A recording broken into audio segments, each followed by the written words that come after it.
Show, sucesso. Então, o palco é seu, Juliana. Boa tarde, gente. Bom, eu vou falar um pouco sobre mitos e verdades sobre teste automatizado, e eu fui um pouco audaciosa em falar que é o que todo devia saber, tá? Não coloquei isso aí no título para não gerar confusão, alguma coisa assim, né? Então, falando um pouco sobre mim, eu estou há mais de 15 anos na TI, já fiz muita coisa. Hoje eu sou professora, trabalho como líder de QA na USF Global, lá no escritório de Fortaleza. A gente tem um aqui também. E faço parte da comunidade de teste e do PHP com rapadura também, lá no Ceará, que a gente vem atuando nessa parte de compartilhar conhecimento no âmbito do desenvolvimento. E, fora isso, eu faço doutorado dentro da realidade virtual, que não tem nada a ver com a parte profissional que eu sigo. Acho que é até uma coisa para, tipo, virou um hobby, trabalhar com realidade virtual em reabilitação infantil. E aí eu acabo utilizando as experiências que eu fiz ao longo desse tempo para esse projeto. Então, depois eu posso passar o link para vocês conhecerem mais. E tem um Border Collie, né? Amo cachorro. Antes de começar, eu queria saber aqui quem é que faz teste. Unitário, automatizado, ou unitário automatizado. Unitário, funcional, integração. Mais ou menos, né? Quando a gente fala em integração, as mãos vão baixando mais, eu não sei porquê. É um problema. Mas, assim, preparados? Vamos lá. A primeira pergunta, eu já vou começar logo com uma coisa que eu acredito que todo mundo que trabalha com desenvolvimento já deve ter ouvido isso. Com teste automatizado, eu consigo atingir 100% da minha cobertura da aplicação. Isso é verdade ou é mito? É mito, né?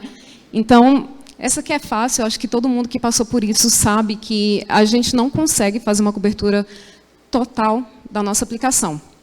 Isso porque, geralmente, quando tem algum gerente de projeto que chega para a gente, que diz para a equipe uma coisa muito legal, né?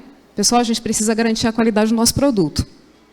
Então, por isso, a gente precisa cobrir 100% da nossa aplicação toda automatizada, toda testada, né?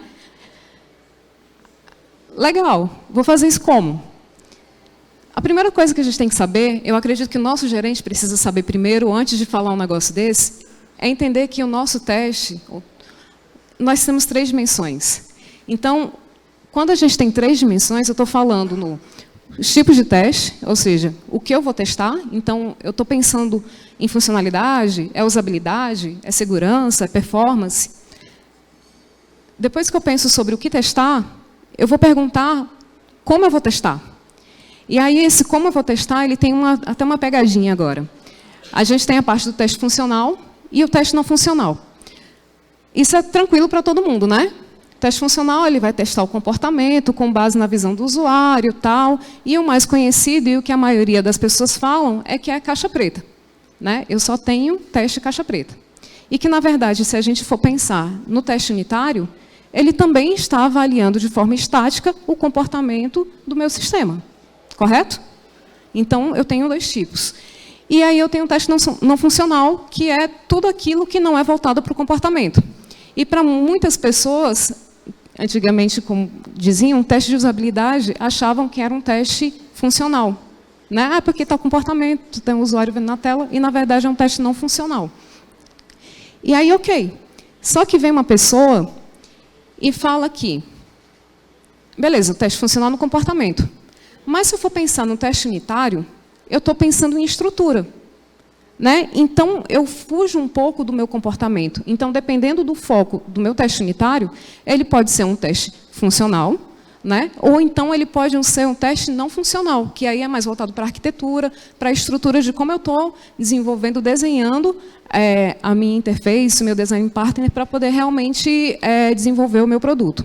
E aí, alguns autores agora estão colocando um novo conceito, que é o teste estrutural, que aí ele entra no conceito de caixa branca, né? Então ele separou o teste funcional para o teste estrutural, e esse caixa branca ele te dá a liberdade de, além de ver a estrutura do código, ele olhar também para a arquitetura, né? Que seria algo não funcional.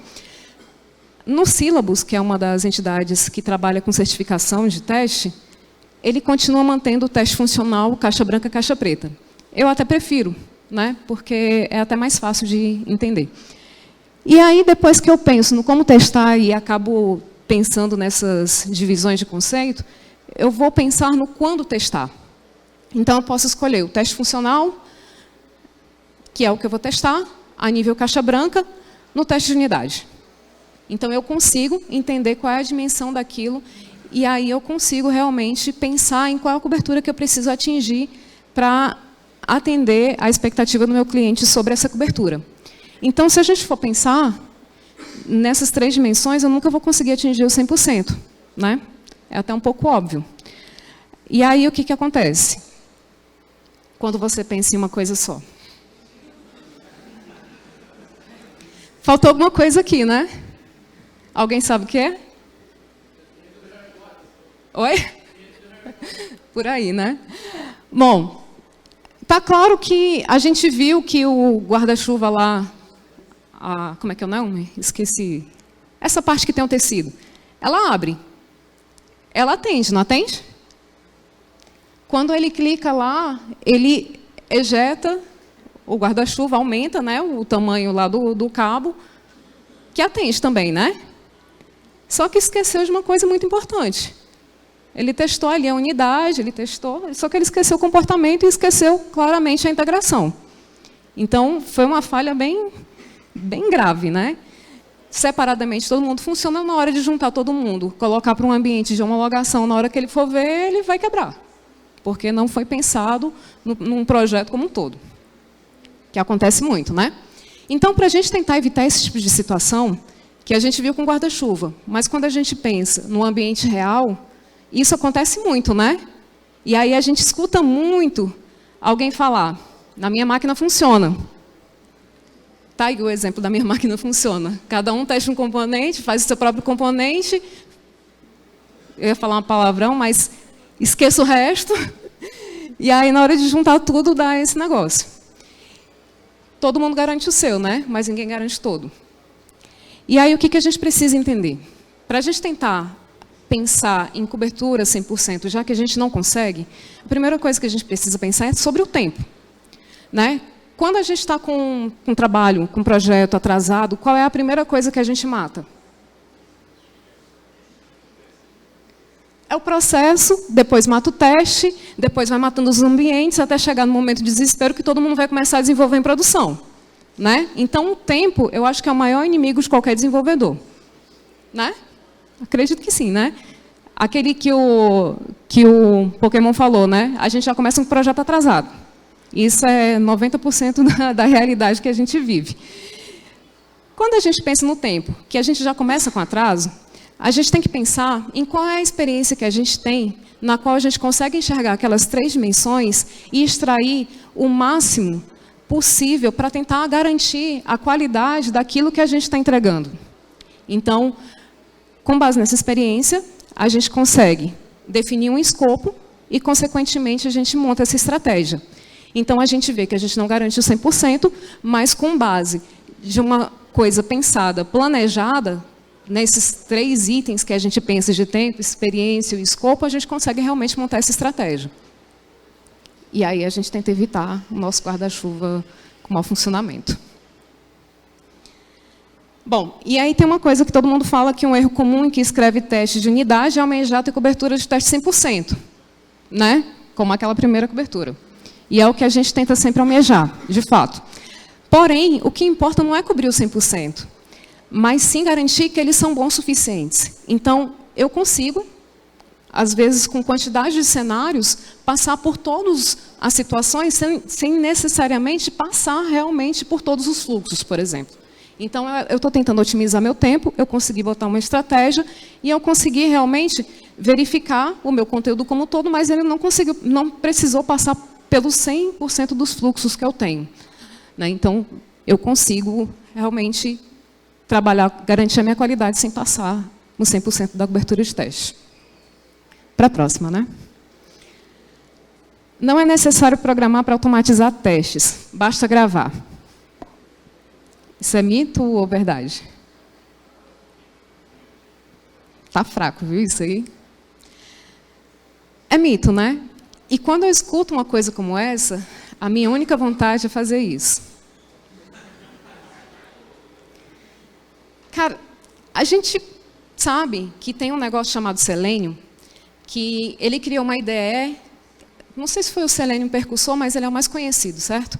Selenium criou uma IDE fantástica, na qual ele colocou um plugin lá no Firefox, no qual ele consegue gravar todo o comportamento que eu tenho de interação com o meu site, com aquilo que está lá no meu browser, e depois eu consigo reproduzir aquilo que eu gravei. Fantástico, né? Só que só fazer isso não significa que eu realmente estou automatizando e aquele meu record and play é o suficiente para eu conseguir garantir a minha cobertura de teste somente apertando um play e record. Então, isso é um mito total. Para a gente chegar num nível como esse, no caso aqui, eu tenho uma interface de usuário, na qual ele consegue colocar os dados que ele utiliza sempre, né? Tipo, vou fazer o login. Hoje eu vou fazer com o José, amanhã eu vou fazer com a Maria e fazer com o João. Geralmente a gente vai lá no código, tem um arquivo lá de propriedade, a gente vai lá, coloca um número, bota para rodar, né? Então, aqui a gente fez uma interface para tentar minimizar isso daí para um usuário final não precisar ir lá no código ou depender de alguém da TI para poder realmente rodar um teste automatizado. E aí ele vai rodar. Legal. Mas e o record and play? Não vai rolar, né? Se eu pensar que eu preciso gravar, ok, ele vai me ajudar, porque ele vai me gerar uma quantidade de esforço na qual eu teria que desenvolver. Porém, se eu estiver pensando em design partner, em reutilização, talvez só gravar não é suficiente para que eu consiga realmente utilizar o meu teste automatizado de maneira produtiva, né? Eu consigo criar, consigo gerar, consigo atender a expectativa do cliente. Mas imagina, na hora de uma mudança, o esforço que eu tenho para voltar naquele código e sair alterando ele todo, né? Então, vai me gerar um esforço muito grande. Então, com isso, a gente pensa numa arquitetura um pouco mais lógica, né? Para poder desenvolver uma coisa como essa, a primeira coisa que a gente precisa fazer é escolher uma linguagem, né? Aqui, essa arquitetura que eu estou apresentando é voltada para o WebDriver, mas não necessariamente todas as ferramentas de teste automatizado seguem essa mesma estrutura. Então, você escolhe a linguagem, aquela de preferência, né? Java, PHP, JavaScript, Python. E aí você desenvolve seus testes, os seus scripts de teste, e depois você starta lá por base do WebDriver para que ele faça lá a comunicação lá para o seu browser e consiga simular esse comportamento, né? E aí eu vou lá para o meu browser ou lá para os meus mobiles. Ok. Quando eu penso numa estrutura como essa, e quando eu penso que eu tenho infinitas ferramentas que eu consigo fazer tudo e atender qualquer dimensão daquela de teste, eu vejo que só apertar um play, gravar e tentar reproduzir depois, ele não vai ser suficiente, né? Eu consigo atingir 10% de uma cobertura, mas eu não consigo depois ter facilidade de manutenção daquele código e eu também não consigo aplicar isso em outros níveis, né? Tipo, se eu tentar fazer aquilo record and play, que é um teste funcional, caixa preta, e tentar colocar ele num teste unitário, provavelmente eu não vou conseguir, né? Então, eu não consigo reutilizar aquilo ali para trazer outros objetivos dentro do meu projeto, com foco nesse teste. E aí vamos ver a terceira. A automação de teste ela é um investimento de longo prazo. Isso é verdade ou mentira? É verdade, né? Acho que vocês já viram esse gráfico aí na internet, né? Ele é bem conhecido. E aí, basicamente, ele fala que o tempo gasto para automatizar os testes é bem maior do que um teste manual. Concordam? Sim, né? Só que você vai ver que quando eu penso num saldo positivo, que pode ser alcançado de acordo com a repetição daquilo que eu vou fazendo, eu vejo que lá no meu terceiro ciclo de teste, quando eu penso em sprints, que aquele esforço que eu poderia utilizar fazendo todo um desenvolvimento de um script, ele meio que vai ser pago, né? Então, agora há pouco eu estava tentando fazer um cálculo numa tela de login, por exemplo. Com a premissa que eu já tenho meu ambiente todo montado, né, que também não é um esforço muito grande, se a gente estiver pensando em Protractor, por exemplo, né, dar os npm install Protractor e algumas dependências lá para gerar relatório e tudo. Aí eu vou fazer o meu teste de automação no meu login. Eu vou demorar por ali, estou botando muito, 2 horas. 2 horas eu vou fazer lá a minha estrutura das minhas pages, já com componente reutilizável. Aí eu vou fazer um cenário com fluxo feliz, um cenário para verificar se os campos eles vão ser obrigatórios, login válido, né? Senha inválida ou usuário inválido. E depois ele dá o sucesso para entrar e ir lá para a home dele. Ok? 2 horas para fazer isso. Quanto tempo, de forma manual, a gente consegue fazer esses testes? Eu pensei uns 5 minutos. Correto? Aí, quem é aquela pessoa que vai perder tempo pensando, poxa, eu vou demorar 2 horas para fazer um script de teste para fazer um login, que é uma coisa que eu poderia fazer em 5 minutos. A pessoa pensa o quê? Teste automatizado não vale a pena. Né?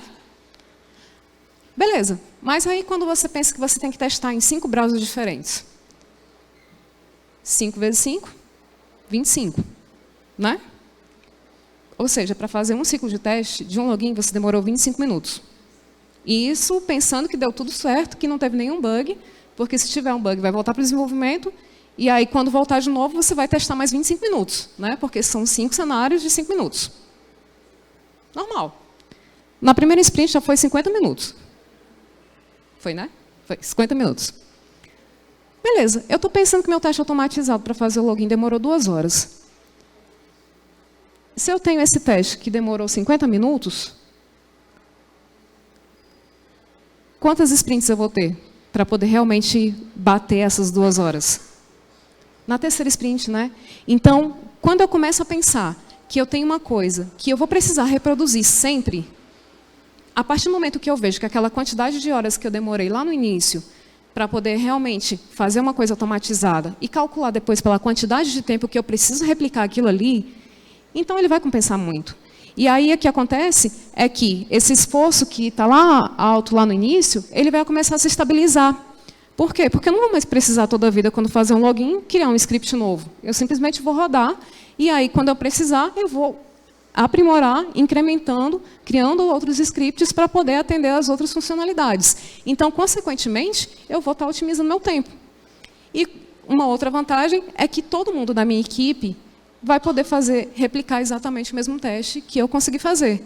Então, a gente vai conseguir garantir muito mais a qualidade do que somente fazendo testes manuais. Né? Então, a gente pensou no login.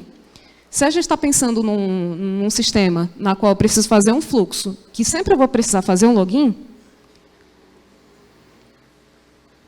quantos logins eu vou ter que fazer ao longo do meu projeto? Né? É uma coisa que a gente tem que fazer uma conta para saber se realmente compensa ou não. Então, se eu penso que eu tenho um projeto que ele vai durar mais de 3 sprints, e eu faço esse cálculo de quantas vezes eu preciso repetir aquilo ali, e quanto tempo eu demoro para desenvolver aquele script, se aquela conta foi equivalente, então pode fazer o teste automatizado, porque ele vai compensar lá na frente. Né? No início a gente acha que não, mas lá na frente a gente vê. E já o teste manual, toda vida que eu precisar e tiver um incremento, a minha ideia é uma proporção que ele vai demorar cada vez mais. E a única coisa que a gente vai perdendo com o tempo é o tempo para fazer teste. Então, tipo, às vezes a gente tem um sprint de 2 semanas, né, 10 dias, e você acaba liberando funcionalidades para teste, tipo, na quarta-feira ou na quinta, que a sprint acaba na sexta. Então, com login, ok. Mas se eu estiver no processo de compra lá, uma parte de pagamento, será que aquele tempo é suficiente para isso? Talvez não, né? Então, talvez, com aquela mesma quantidade de tempo, eu consigo fazer o meu fluxo todo dentro de um teste automatizado. E aí, o desenvolvimento de software ágil, como ele tem muitas iterações, ele acaba compensando esse esforço inicial no meu projeto. Somente o teste pode criar script de automação. Isso é uma verdade ou um mito? É um mito, né? Essa é fácil. Tem uma coisa. Eu coloquei aqui uma imagem do ciclo de desenvolvimento do Scrum. Né? Acho que a maioria das pessoas conhece a metodologia ágil, né? Principalmente por conta do Scrum, na qual você sabe que você tem um time que é um time de desenvolvimento que é autossustentável, né? Ou autossuficiente. E o que é isso? Que a equipe toda ela tem que garantir que todo o trabalho para aquele sentido de pronto seja executado, correto? Então, tudo bem. Significa que, se o meu QA, se ele tiver numa função específica, ele precisar escrever um script e ele não tiver tempo para terminar, o meu desenvolvedor pode ajudar. Né? A equipe é autossuficiente, então ela vai conseguir fazer. Se eu tenho pessoas com skills diferentes, eu consigo pensar que as pessoas vão conseguir se ajudar e eu tenho momentos diferentes para fazer os testes. E quando eu tenho esses momentos diferentes, eu tenho pessoas diferentes que vão fazer teste. Né? Geralmente, quem é que faz teste unitário? É um cara que é tester ou é o desenvolvedor? É o desenvolvedor, né? Geralmente, tem algumas pessoas que colocam TDD, que começa a escrever pelo QA, depois passa para o desenvolvedor, que o desenvolvedor roda, depois utiliza aquilo ali para rodar um teste automatizado e por aí vai. Então, você acaba juntando forças para poder fazer com que a máquina gire e que todo mundo consiga realmente suprir todas as necessidades, inclusive escrevendo scripts de teste. E aí, pensando numa coisa, como a gente tem testes em diferentes níveis, eu coloquei 2 exemplos aqui, que a gente tem 2 design partners, né, que a gente chama do anti-partner e do ideal partner. Que o iScreen é aquele que é o mais conhecido, acho que por todo mundo. Né? Então, eu tenho um pouco tempo de unitário, tem um pouco tempo de integração, quer dizer, vai aumentando, né, para não cair na ideia do guarda-chuva, né, que eu vou começar a garantir mais os meus componentes, a junção de tudo que eu preciso, vou para a interface. E aí eu jogo toda a responsabilidade lá no teste manual. É o que acontece, né, na maioria das empresas. Só que o ideal é o contrário. Se eu consigo garantir toda a qualidade do meu código, né, lá no meu teste unitário, e eu consiga elevar essa mesma qualidade, esses mesmos scripts para a parte de integração, a minha automação, lá na interface, ela vai precisar ter menos responsabilidade, porque a gente só vai confirmar aquilo que já foi garantido nas outras camadas. E aí, consequentemente, eu tenho um teste manual, mas o foco vai ser diferente. Então, o foco vai ser mais exploratório em procurar alguma lacuna que não foi prevista nos scripts do que realmente colocando toda a responsabilidade para cima dele. E aí, todo mundo se ajuda. Consequentemente, se a gente for pensar no QA, na equipe de qualidade, a gente tem também alguns outros papéis, que não significam que todos esses papéis, eles realmente vão escrever scripts. Vou voltar aqui. Então, o meu testador, ele vai executar, ou seja, aqui ele não vai criar script. Quem cria script aqui é o analista de teste, que ele tem um nível de experiência, um skill maior de entendimento de requisito para poder ir lá e escrever e definir quais são os cenários que ele precisa cobrir. O meu arquiteto, ele vai pensar naquela estrutura do meu design partner para saber como é que é a melhor forma de utilizar a ferramenta de automação, qual é o escopo que eu vou abordar lá no meu planejamento dentro daquelas dimensões de teste. O meu líder de projeto, de teste, ele vai ficar mais responsável por trabalhar com a equipe, pela liderança desse projeto, e o meu gerente de teste, ele vai ser responsável por atuar em mais de um projeto de teste. Né? Então, se a gente pensar que o QA também tem essas funções mais específicas, nem todo mundo gera script. Isso aqui é uma utopia, né? Que acho que poucas empresas existem uma quantidade de papéis tão diferentes assim, voltados para a qualidade. Mas tem aí em algum canto.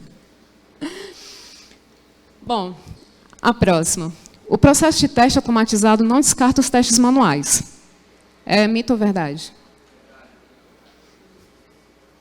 É verdade, né? Eu já acabei até de falar um pouco aqui atrás. Olhando para aquela pirâmide, agora tem um tal de percentual, né? A gente tem um teste baseado em sessão manual para teste exploratório. Então, por mais que eu tente cobrir toda a minha qualidade dentro do meu teste unitário, que ali ele faz uma conta de 70%, e 20% eu separe lá para o meu teste de integração e tudo mais, que aí eu tenho de componente, de API, qualquer outro tipo de integração com outros serviços externos e tudo mais, eu tenho automação que é 10%, mas eu não excluo meu teste manual justamente porque ele tem exploratório, né? E aí, o que eu posso trabalhar nesse teste exploratório? Eu tenho o teste funcional do sistema como um todo, né? Que eu posso tentar procurar alguma lacuna na qual aqueles scripts ainda não cobriram. Eu tenho um teste de aceitação, na qual aquele que o meu PO, o meu cliente, ele faz parte dessa atuação, e o teste de regressão, né? Estou tentando garantir que aquilo que já foi desenvolvido não quebre quando uma coisa nova for lançada, que é o mais importante. E aí, com isso, a gente tem também boas práticas, questão de indicação. Não é porque eu estou fazendo teste automatizado que tudo eu vou precisar fazer teste automatizado. E aí a gente tem alguns exemplos. Quando eu trabalho com automação de teste, é mais indicado ou mais recomendado quando eu vou trabalhar com teste de regressão, carga, desempenho. Teste manual, quando ele é mais indicado? Quando eu quero fazer um teste exploratório, um teste de usabilidade, que às vezes a gente não tem uma ferramenta que seja suficiente para me prover o X e o Y dentro da minha aplicação. E o teste ad hoc, que é aquele teste executável, né? Que você vai, procura, através de uns critérios de aceitação, e você vai navegando naquilo ali para encontrar ou garantir que aquilo ali está correto. E o que ambos conseguem atingir é o meu teste de integração, de sistema, o teste de unidade, o teste de aceitação. Então, dependendo daquele planejamento que eu fizer lá com aquela estratégia, eu consigo ver o que é mais indicado para cada dimensão ou para cada necessidade e trabalhar ou com ambos, ou só com teste manual, ou só com teste automatizado. Mas nunca um descartando o outro. A próxima, falta só mais duas, tá? A principal vantagem da automatização de teste é a agilidade. É mito ou verdade? Mito? Alguém falou verdade, alguém falou mito, né? É verdade. Tem uma coisa que a gente acaba confundindo. Ser rápido não quer dizer que você é ágil, né? E aí a gente tem essas definições. O rápido é aquilo que faz muito em pouco tempo. Ou seja, ele é ligeiro, veloz, célere. E o ágil é aquele que se movimenta com excesso de facilidade, que se move de maneira rápida e veloz. Ou seja, não é porque eu estou fazendo de uma maneira rápida que eu estou fazendo da melhor forma. Não estou. Eu estou executando, estou acelerando o processo e tudo. Mas pode ser que, em algum momento, essa celeridade ela não seja benéfica para mim. Então, ao invés de pensar em ser rápido, eu penso em ser ágil. Porque a minha agilidade, como consequência, me dá velocidade. Então, eu fico mais estratégico, né, pensando na melhor forma, né, de uma forma mais fácil, de uma forma mais prática, e isso me gera uma celeridade, né, e vira um complemento. E aí, quando eu penso que eu sou rápida, que eu quero entregar uma coisa no menor tempo possível, não necessariamente aquilo ali vai ser benéfico para mim. Pode ser que eu tenha consequências lá na frente que vão me ter mais tempo do que realmente aquilo que eu poderia ter feito antes, né? E aí o que estoura primeiro é o nosso tempo, né? O nosso cronograma. E aí o que ele fala? Quando a gente pensa em celeridade ou agilidade, a gente vê que o teste manual é mais demorado e custoso, né? Porque eu tenho uma pessoa que tem que fazer aquilo ali. Quando eu tiro o teste manual como foco principal dentro da minha entrega, eu sou capaz de liberar a equipe e trabalhar em outras funções mais estratégicas de negócio, né? Então, eu consigo ver mais usabilidade, mais UX, eu consigo pensar mais no negócio e aquilo que eu consiga aumentar a expectativa do meu cliente. E aí eu consigo ser mais produtivo, né? Porque aí entra no meu conceito de agilidade, a minha equipe fica mais motivada, uma vez que ele não precisa mais rodar sempre uma série de testes no sistema em desenvolvimento, né? Eu tenho uma automação que vai fazer isso para mim. E a automação de teste ela também aumenta a qualidade nesse produto final, né? Uma vez que eu tiro a consequência do erro humano e eu consiga que qualquer pessoa consiga reproduzir aquilo ali, dentro da minha equipe de teste, ou a minha equipe de desenvolvimento, né? Bom, para mudar de tecnologia, basta copiar e colar. A lógica é a mesma.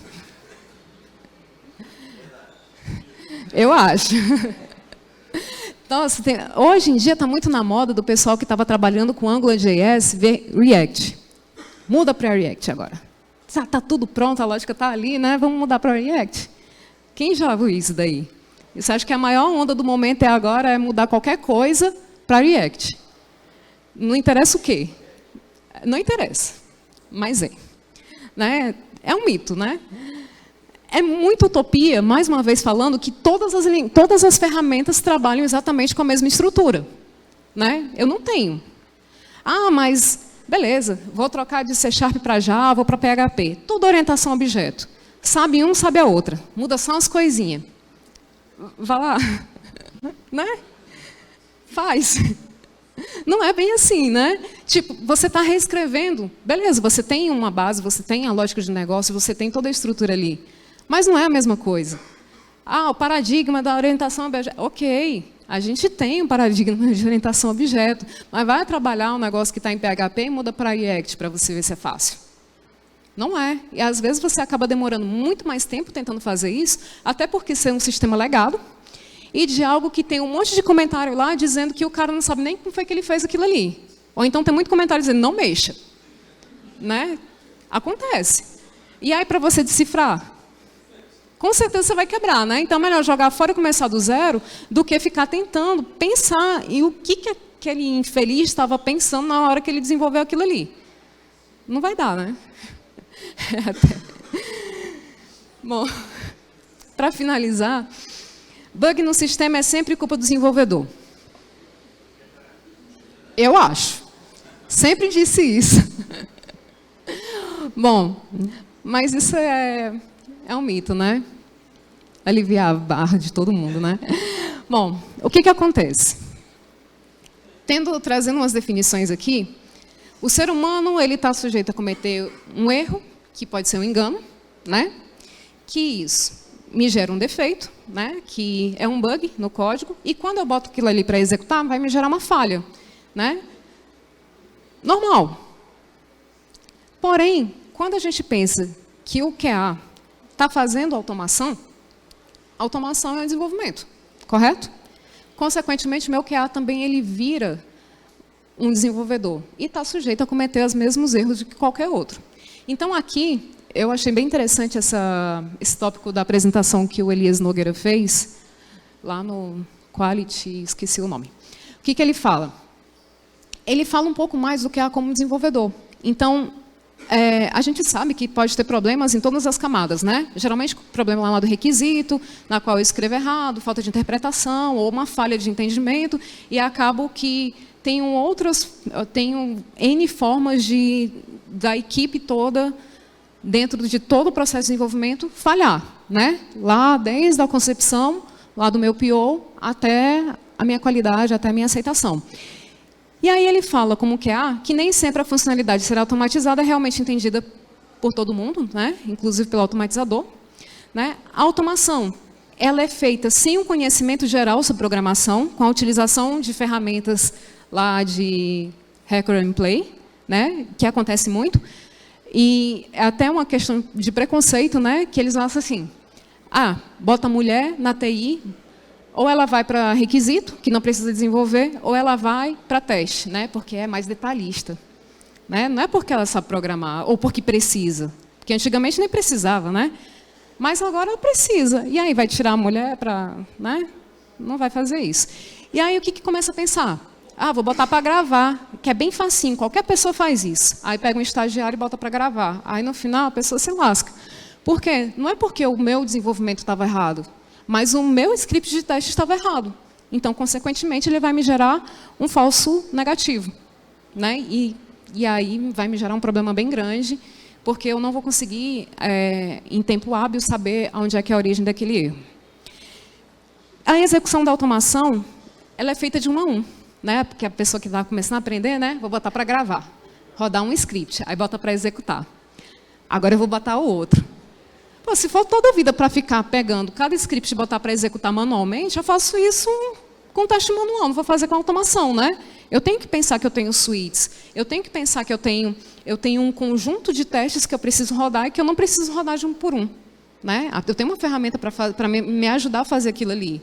Então, eu boto ali para rodar, deixo ele em segundo plano, eu vou lá tomar um café e deixo a máquina trabalhando por mim.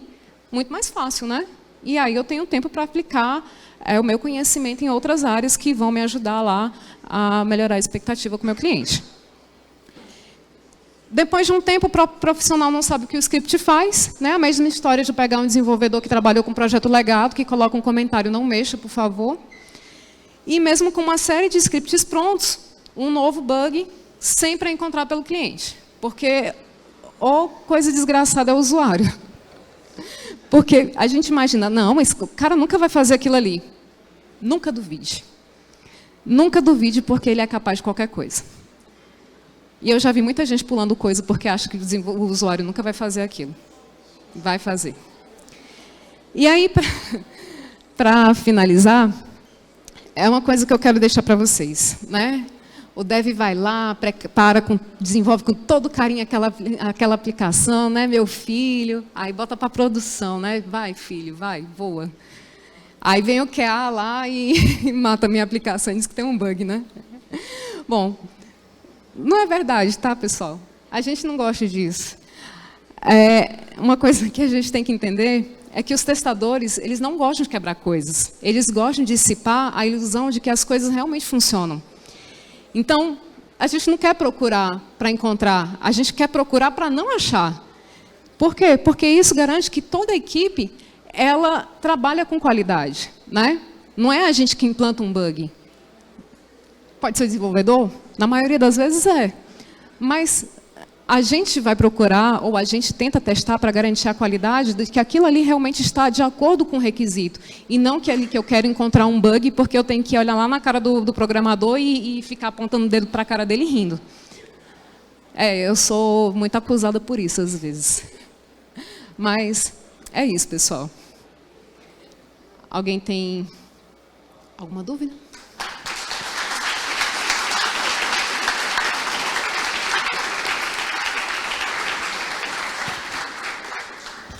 Pera aí.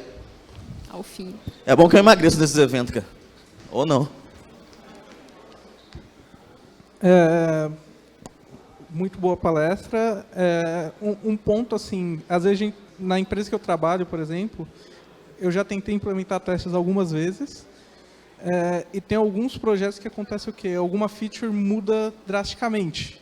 E é aquele negócio, mudou, mas não tem que esperar muito tempo, tem que ser para ontem.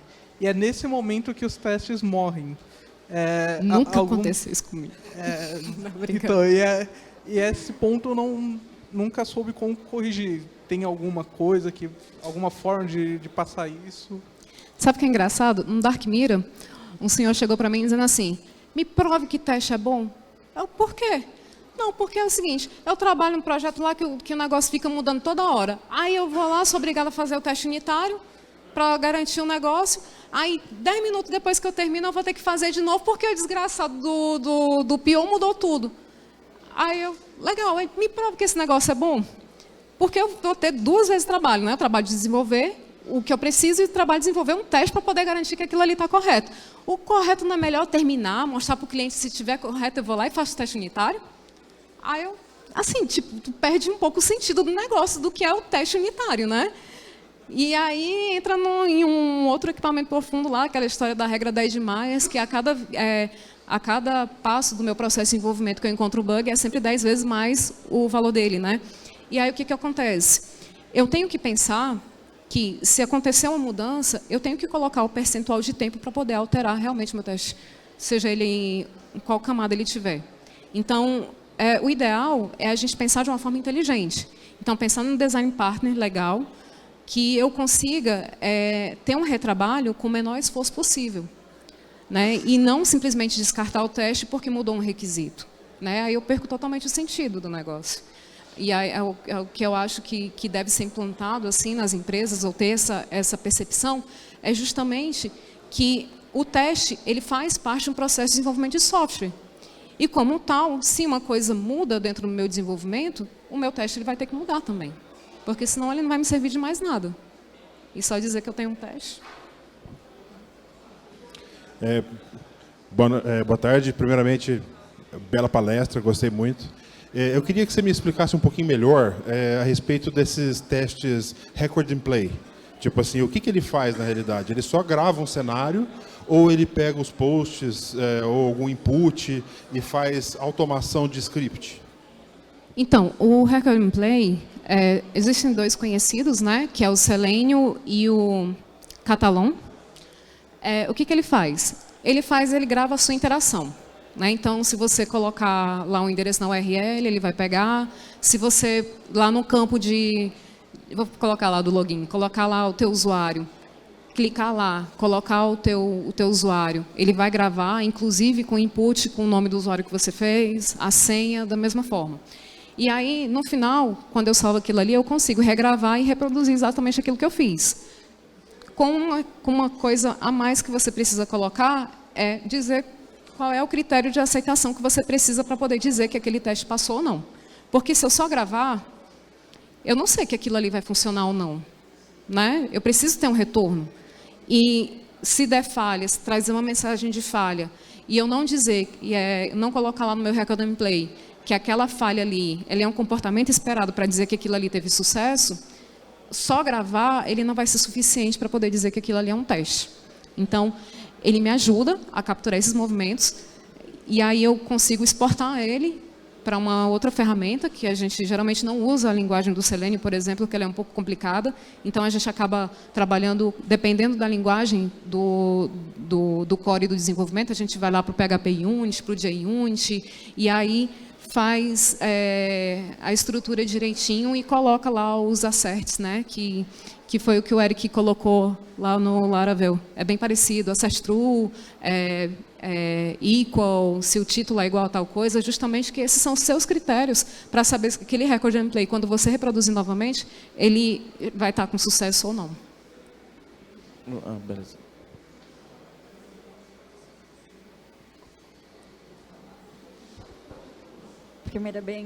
Primeiramente, parabéns pela palestra, achei bastante interessante. Eu tenho começado a trabalhar um pouco com teste ultimamente no serviço, apesar de desenvolver, agora eu estou estudando um pouco. E na empresa que eu trabalho, a gente tem um sistema legado. Eu queria saber qual a melhor forma de aplicar os testes que sejam mais coerentes e que não quebre o sistema porque ele é legado e é bem complicado. Engraçado que todo mundo faz essa pergunta. Então, quando a gente pensa que eu tenho duas equipes, uma que trabalha direto no desenvolvimento e a outra que trabalha direto com teste, a gente pensa em dois projetos separados. Tá? Então, tudo aquilo que você for desenvolver dentro daquele seu projeto de teste, ele não vai afetar o projeto desenvolvido. Então, já é um passo muito legal. E uma coisa que eu recomendo muito, quando a gente... eu não sei se é uma boa prática e tal, mas é uma prática que, para mim, funciona. Ou para os projetos que eu já desenvolvi, funcionam.